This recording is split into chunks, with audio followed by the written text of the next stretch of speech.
इस वीडियो को देखने के बाद अब जान पाएंगे कि नींद क्या है, नींद के समय को कम और नींद को गहरा कैसे किया जा सकता है, और वीडियो के अंत में आपको एक अच्छी और गहरी नींद के लिए कुछ छोटे छोटे यौगिक उपाय भी बताए जाएंगे। तो आइए शुरू करते हैं एक कहानी के माध्यम से। एक बार एक अमीर इंसान एक बौद्ध भिक्षु के पास जाता है और कहता है, हे मुनिवर, मैं अपनी नींद से बहुत परेशान हूँ।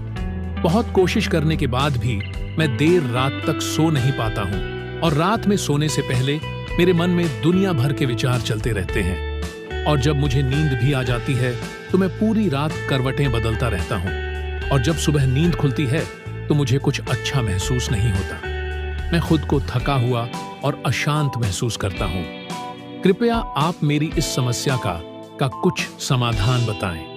बौद्ध भिक्षु ने कहा, इससे पहले कि मैं तुम्हारी समस्या का समाधान बताऊंगा, मैं तुम्हें गौतम बुद्ध की गहरी नींद के रहस्य के विषय में एक छोटी सी कहानी सुनाना चाहता हूं। उस इंसान ने कहा, जैसी आपकी इच्छा मुनि। पर बौद्ध भिक्षुओं ने कहना शुरू किया, जब तथागत गौतम बुद्ध सोते थे तो वो पूरी रात एक ही अवस्था में रहा करते थे। वो कभी करवटें भी नहीं बदला करते थे।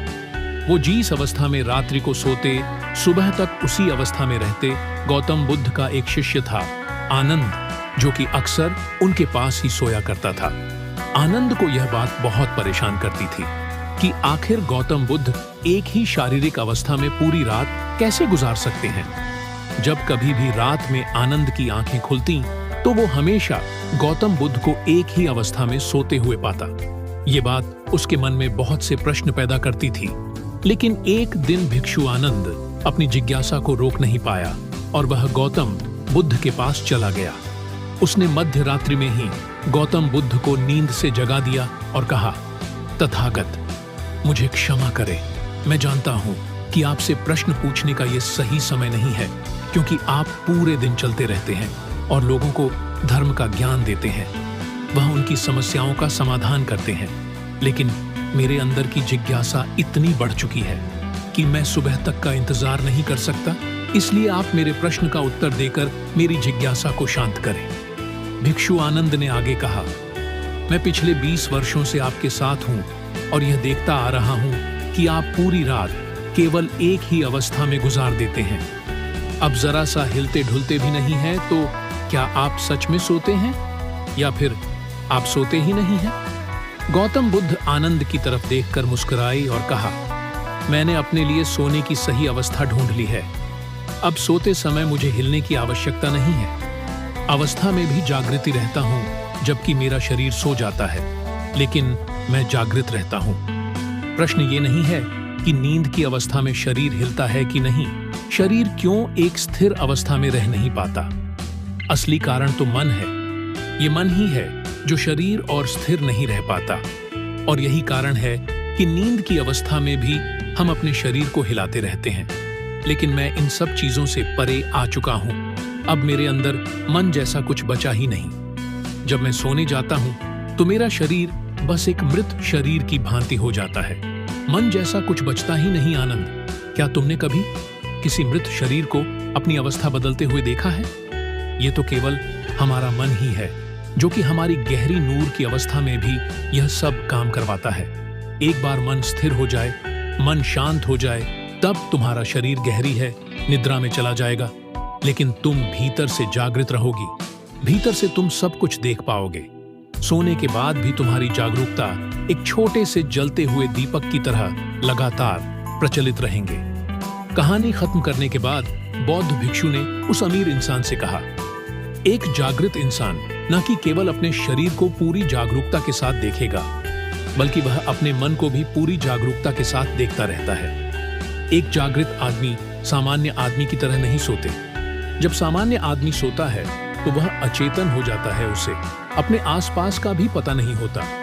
इसीलिए तो वह अपने सपनों का भी चुनाव नहीं कर पाता। लेकिन जब एक बुद्ध व्यक्ति सोता है तो वह जागरूक होता है। जैसे सुबह आंखें खुली होती हैं, वैसे ही बुद्ध व्यक्ति की नींद में भी होती है। इसीलिए ऐसा कहा जाता है कि बुद्ध व्यक्ति कभी सोते नहीं हैं। जब एक आम इंसान सोने जाता है तो उसे नहीं पता चलता कि वो कब सो जाता है, लेकिन यदि तुम जागने और सोने के बीच के उस छोटे से पल में जब हम सोने के एकदम करीब होते हैं, जागृत तो कुछ अद्भुत घटित होगा जो तुम्हें जागरूकता के और करीब लाता जाएगा।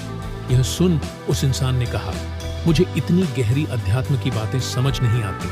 कृपया आप मुझे आसान शब्दों में समझाएं कि मुझे आसानी से गहरी नींद क्यों नहीं आती। बौद्ध भिक्षु ने कहा, देर रात तक जागने और आसानी से गहरी नींद न आने की 5 प्रमुख कारण है। पहला कारण है बिस्तर पर सोने के अलावा भी अन्य काम करना। जैसे कि बहुत से लोगों की आदत होती है कि वो बिस्तर पर ही खाना खा लेते हैं, बिस्तर पर ही पढ़ाई करने बैठ जाते हैं और ऐसे ही बहुत से काम वो अपने शयन कक्ष में ही करते हैं। शयन कक्ष का अर्थ ही होता है सोने की जगह, लेकिन लोग इसे कामों के लिए भी प्रयोग करते हैं, जिससे हमारे मस्तिष्क में शयन कक्ष का एक निश्चित अर्थ नहीं रह जाता। इसीलिए फिर जब हम बिस्तर में सोने जाते हैं तो हमारा मन पूर्ण रूप से इस बात को स्वीकार नहीं कर पाता कि अब हमें सोना है, क्योंकि आपने इसकी उसी जगह पर अन्य कामों को करने की आदत डाल दी है। दोस्तों, अगर आज के समय के अनुसार बात करें तो हम फोन भी बिस्तर पर लेटकर ही चलाते हैं, ऑफिस का काम भी बिस्तर पर ही करते हैं। चाहे मूवी देखना हो, खाना हो, वीडियो गेम खेलना हो या गप्पे मारना हो, आजकल लोग अपना अधिकतर समय बिस्तर पर यूं ही लेटे लेटे गुजार देते हैं, जिसकी वजह से हमारे मन में बिस्तर अब सिर्फ एक सोने की जगह नहीं रही। और ये एक बड़ा कारण है कि जब हम बिस्तर में सोने जाते हैं तो हमें घंटों तक नींद नहीं आती। बौद्ध भिक्षु ने आगे कहा, बौद्ध आश्रमों में एक भिक्षु सुबह सोकर उठते ही अपने बिस्तर का त्याग कर देता है और फिर वो दोबारा रात में सोने के वक्त ही बिस्तर पर वापस जाता है, जिससे उसके मस्तिष्क को पता है कि बिस्तर में आने का अर्थ है गहरी निद्रा में जाना, गहरी और आरामदायक नींद न आने देई का। दूसरा कारण है सोने के एक निश्चित समय का निर्धारित न होना। बौद्ध भिक्षु ने कहा, अगर तुम सुबह जल्दी और पूरी नींद लेकर उठना चाहते हो तो तुम्हें रात को जल्दी और एक निश्चित समय पर सोने की आदत डालनी होगी। बौद्ध आश्रमों में रहने वाले भिक्षु हमेशा ही एक निश्चित समय पर सोने से कुछ घंटे पहले हल्का और आसानी से पचने वाला भोजन ग्रहण करते हैं और रोज रात एक निश्चित समय पर सोने चले जाते हैं। तो इस तरीके से वो एक निश्चित दिनचर्या का पालन करते हैं। दोस्तों, अगर हम अपनी आज की लाइफस्टाइल की बात करें तो अधिक लोगों का ना तो सोने का समय फिक्स है और ना ही उठने का, और ना ही वो इस बात का ध्यान रखते कि रात का खाना हल्का और जरूरत से थोड़ा कम होना चाहिए, बल्कि उनका तो मेन खाना ही रात को होता है।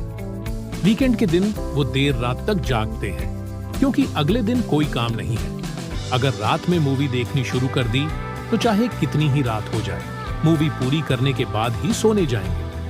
समय और जीवन में कोई सामंजस्य और नियंत्रण ही नहीं है, और फिर यही वह लोग हैं जो अगले दिन अधूरी नींद के साथ उठते हैं और पूरे दिन अशांत और थकावट महसूस करते हैं। यौगिक संस्कृति में नींद को एक चमत्कारी दुनिया कहा जाता है। अगर आप नींद को समझ गए तो आप नींद में अपने अंदर बहुत कुछ बना भी सकते हैं, और अगर नहीं समझे तो बिगाड़ भी सकते हैं। बौद्ध भिक्षु ने आगे कहा, गहरी नींद न आने और सुबह उठने पर अच्छा महसूस न करने का तीसरा कारण है सोने से पहले नकारात्मक विचारों के बारे में सोचना।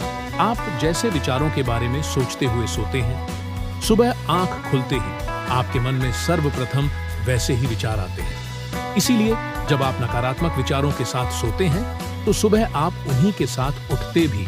बिस्तर में लेटे हुए जब हम बिल्कुल सोने ही वाले होते हैं, तब हमारा चेतन मन सबसे ज्यादा सक्रिय होता है, और इस समय जैसे विचार हम अपने अंदर पैदा कर रहे हैं, हमारा अचेतन मन सीधे उन विचारों को ग्रहण कर लेता है और उन्हें वास्तविकता में लाने की कोशिश करता है। हमारा अचेतन मन अच्छे और बुरे विचारों में चुनाव नहीं कर सकते। इससे यह नहीं बात कि हमारे लिए क्या अच्छा है और क्या बुरा, ये तो बस प्राप्त सूचनाओं पर काम करना शुरू कर दी। इसीलिए हमें सोते वक्त अपनी समस्याओं और नकारात्मक विचारों के बारे में सोचने की बजाय उन अच्छी चीजों और कामों के बारे में सोचना चाहिए जिन्हें हम अपनी जिंदगी में पाना चाहते हैं। हमेशा ही रात में सोने से पहले और सुबह उठने के बाद उन चीजों के बारे में विचार करें जो आपकी जिंदगी में एक सकारात्मक बदलाव ला सकती है। अच्छी और गहरी नींद न आने का चौथा कारण है गलत तरीके से सोना पौध।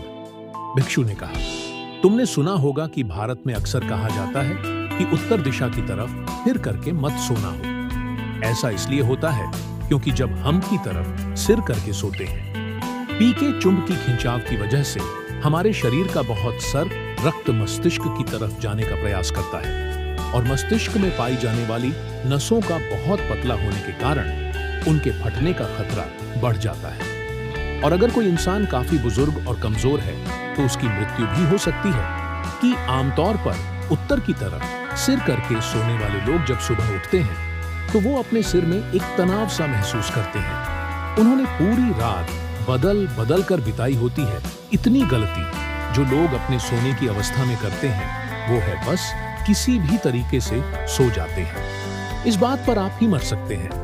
ऐसा सोचने से आप अपनी छोटी छोटी समस्याओं से परेशान रहना छोड़ देते। जब सुबह सोकर उठे तो अपने दोनों हाथों को आपस में रगड़कर अपनी आंखों में रख। इससे आपका शरीर जागृत हो जाता है और हमेशा ही दाईं ओर की करवट के साथ सोकर उड़े।